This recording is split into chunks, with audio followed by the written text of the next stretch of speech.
দেশে অবৈধভাবে অবস্থানরত বিদেশি নাগরিকদের বৈধতা অর্জনের জন্য সময়সীমা বেঁধে দিয়েছে সরকার।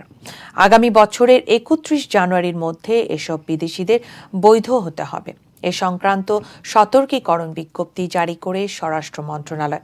এতে বলা হয়, অনেক বিদেশি নাগরিক দেশের অবৈধভাবে অবস্থান করছেন অথবা কর্মরত রয়েছেন।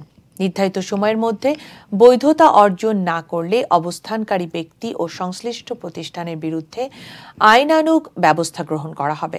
এছাড়া দেশে অবৈধভাবে অবস্থানরত বা কর্মরতদের সংশ্লিষ্ট সব দফতর বা প্রতিষ্ঠানকে প্রয়োজনীয় সহযোগিতা করার জন্য বিজ্ঞপ্তিতে অনুরোধ করে স্বরাষ্ট্র মন্ত্রণালয়।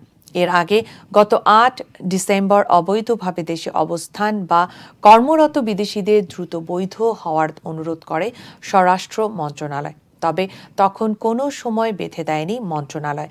তবে এবার জানুয়ারি পর্যন্ত সময় বেঁধে দেন সরকার।